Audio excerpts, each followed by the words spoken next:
Tonight, caught on camera, the violent raiders who terrorised shoppers. As a last-minute spending spree saved the region's struggling shops. Dumped for Christmas, the pets that no one wants. And the miracle baby safe at home after life-saving surgery.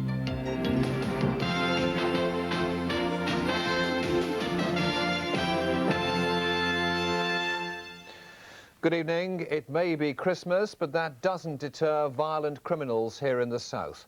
A shopkeeper was beaten over the head with a gun and a pensioner clubbed to the ground when an armed gang raided a post office in Southampton.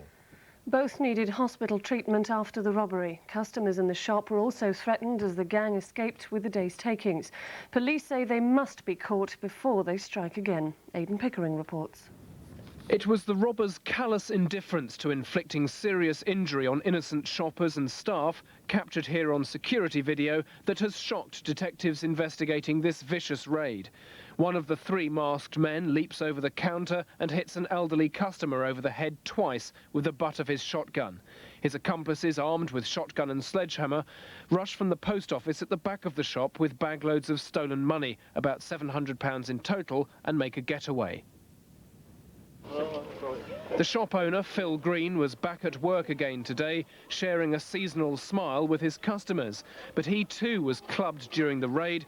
It left him concussed and needing 10 stitches. They were in and out within 20-odd seconds. One of them just literally hurdled the counter, said something like, "I want everybody on the floor," and hit me on the back of the head with the butt of the shotgun. Within a few seconds of that, there was a customer standing over me saying they'd gone, and I wasn't aware that the post office had been hit until later on. The getaway car was being dusted for clues today. The sporty Vauxhall Astra had earlier been stolen in Southampton and was recovered in Coxford Road, about a mile from the store. The police hope someone may have seen the men swap cars and are appealing for information. There were people going around their normal business coming up to Christmas time, and these people burst in. And there's no question about it. They didn't mind who they were prepared to injure or terrorise, if you like, in the course of their just wanting to steal money for their own gains. Detectives are concerned the gang may strike again. A worrying thought for shopkeepers this Christmas. Despite the security equipment that enabled the gang to be captured on camera, they're still vulnerable while the thugs remain at large. Aidan Pickering, Coast to Coast, Southampton.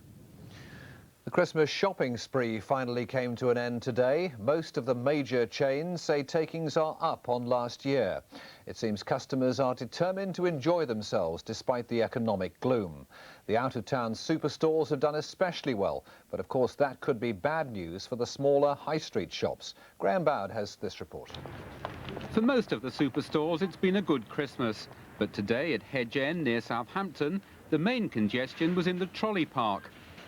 After several days of hectic trading, the shops were relatively quiet and staff in the cafeteria had hardly anyone to serve. The only queues were at the filling stations as motorists prepared for the big getaway. Those who did leave their shopping till the last minute managed to avoid the crowds. I think everyone else thought, don't go shopping on Christmas Eve, so it's nice and empty today. So I was expecting it to be chock-a-block, and it's not very busy at all. We come out on Christmas Eve, husbands go play golf, and we come out and do this. Despite the recession, many shops reported a record Christmas, both in volume and turnover. At Crawley, once the town with the lowest unemployment in Britain, now hit by thousands of redundancies at Gatwick Airport, the County Mall shopping centre has had more than 1 million customers this month. On average, they've spent £25 each, but many spend much more. £150 probably. About 100 quid. People have cancelled the recession for December, I feel. I don't know if it is the green shoots of recovery, but definitely for the Christmas period, people have started spending again. But things haven't been so good for the smaller specialist shops, especially in town centres. In the Brighton lanes, many traders said takings were down 10% on last year. The lack of central parking has contributed towards it, and probably we feel people are going to other towns where they can park more centrally at a far lower cost. Because of the boom in Sunday trading, many shopkeepers were tonight closing their doors for the first time in several months. They'll be back next week for the sales. Graham Bowd, Coast to Coast. Well, not everyone will be relaxing with their feet up this Christmas. Some people have to work while the rest of us enjoy ourselves. Not just the emergency services, but shop staff, British Telecom workers and the AA will be busy making sure that things keep running smoothly. Peter Clark reports. If it's a matter of topping up the drink supply or wanting an extra ingredient for the Christmas dinner, there will be some shops open to oblige.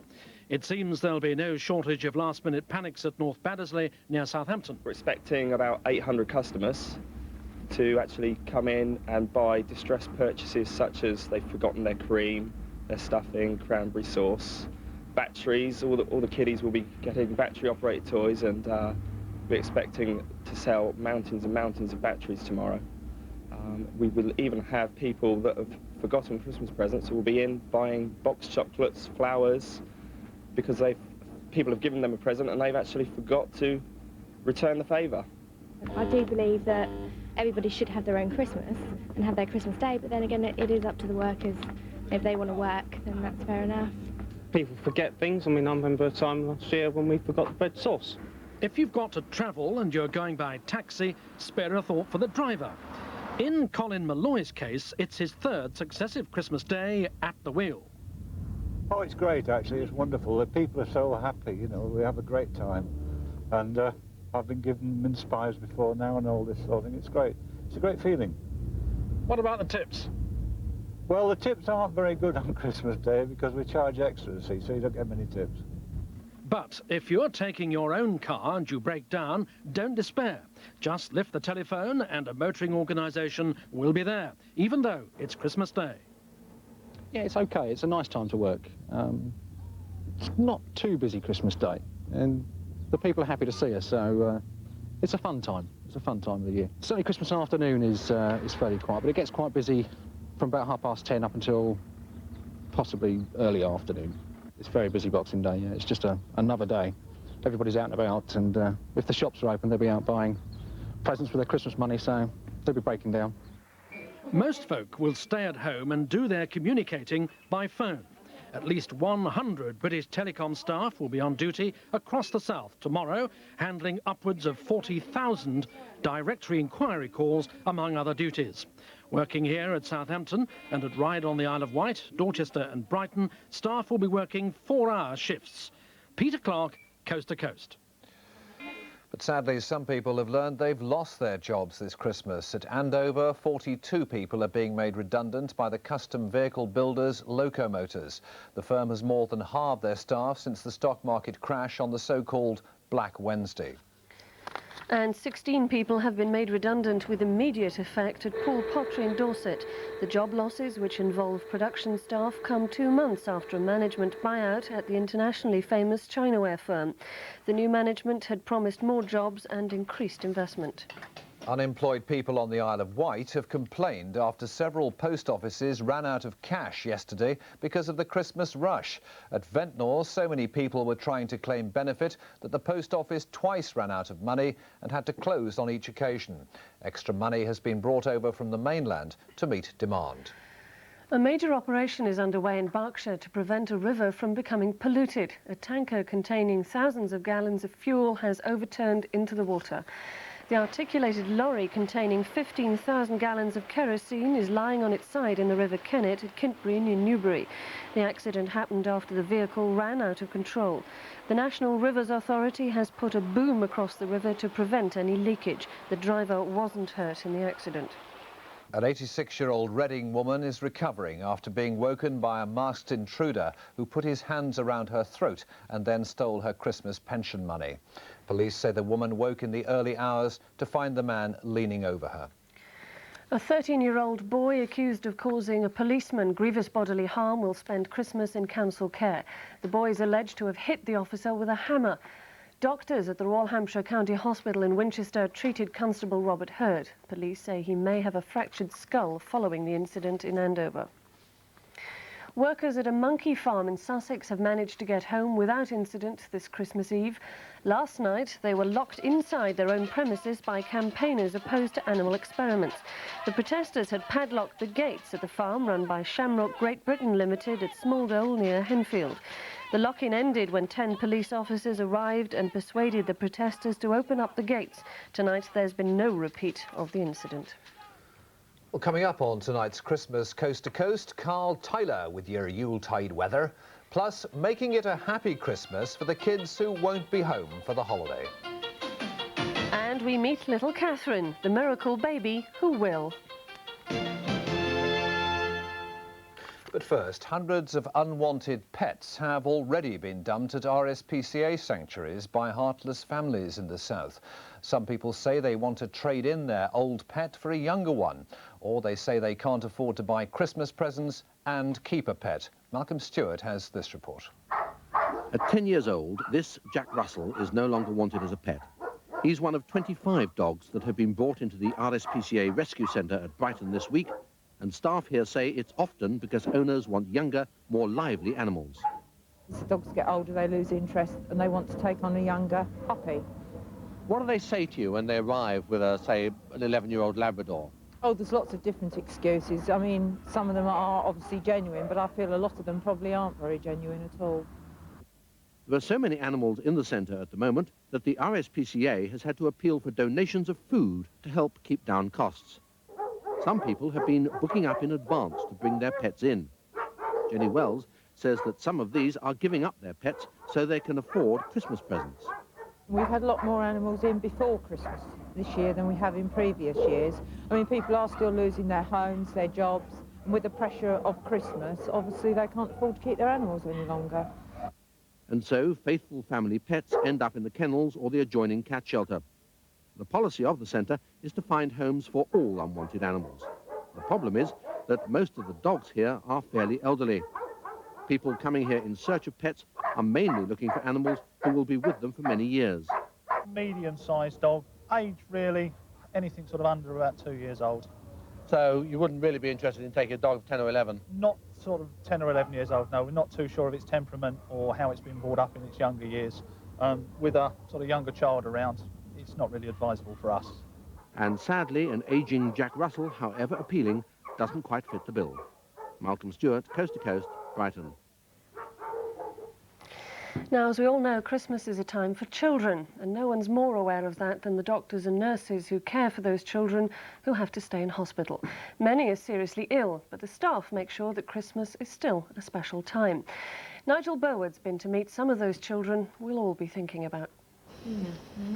Lee, who's 11, will be opening his presents tomorrow morning here on the Pyham Brown ward. It means the family will have to divide up Christmas between home and the hospital. And they are not the only ones. Little Jade will be here too, and her family, like Lee's, are determined to make the best of it. It's going to be a bit hard, really, isn't it? But it is really, we're cope. Yeah. I mean, we have a good Christmas here anyway, so we'll manage. What is the atmosphere like? Oh, it's good. Yeah, it's electric here. It's, you know, everyone's very helpful and very good. I would like to be at home. I mean, it's only natural you want to be with the rest of your family, but now we're going to bring the family up and we'll have Christmas here. My husband will be bringing the other three. Lee, what have you asked for Christmas? Yes, for a couple of books, Guinness Record books and all that books. And I've asked for a personal stereo and a couple of games, Atari. All the youngsters here have some form of cancer, but with modern treatments their prospects are good. And at this time of year, the staff makes special efforts to make it as much like home as possible. We've got Father Christmas coming round in the morning to bring them all a present. And our play leader is making a special effort to give them all a stocking and lots of presents. Everybody works really hard to make it a fun, special day for them. Some of the patients will be allowed home for Christmas Day, but they know the others will have a good time. They'll make the most of it. I think the nurses, some of the nurses I've spoken to are going to be on duty, so they'll make it as nice as possible. I think it'll be very different from being at home, but I think they'll have a good time, I should think, because all the nurses who are on duty, they're nice and they'll make it best for the people who are in. Susie's going home too, but like her friends here, she'll be back after Christmas for more treatment. Nigel Burwood, Coast to Coast, Southampton. And let's hope the kids who are in hospital for Christmas do have a good time. Meanwhile, a young couple have something extra to celebrate this Christmas because their baby daughter is home with them.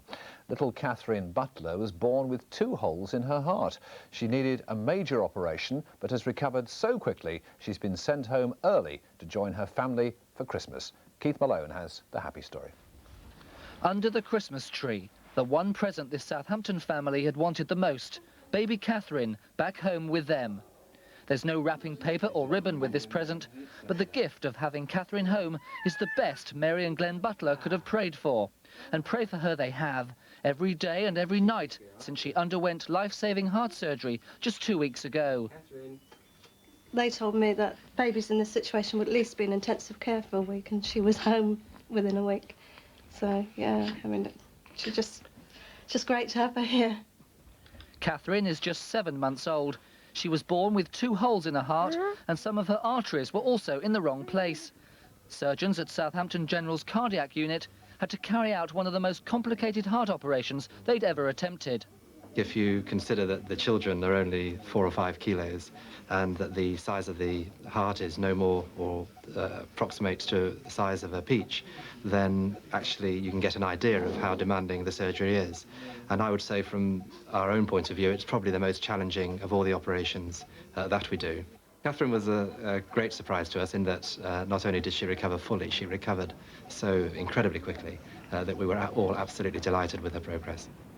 But Catherine is not yet out of the woods. Among the Christmas presents lie her medicines and breathing aids, a constant reminder that there's still a long way to go. But the very fact that she's now back home has made it the perfect Christmas for this young family. She's just here with us, and that's it, you know. It's the best Christmas we could ever hope for. It's really a fairy tale story, see? It's the only Christmas present we wanted. Lovely, aren't you? Keith Malone, Coast to Coast, Southampton. It really is lovely, and as they said, it's the best Christmas present they could have, isn't it? It is true, though, isn't it? I mean, Christmas is really about kids. Children. Unless, of course, you've got David Bobin coming around the way. Well, this is true. David, what have you got for us tonight? Some poor footballers yes, who aren't going to have a nice and even Christmas. a bit of cricket in a minute. Cricket? Amazingly, yes.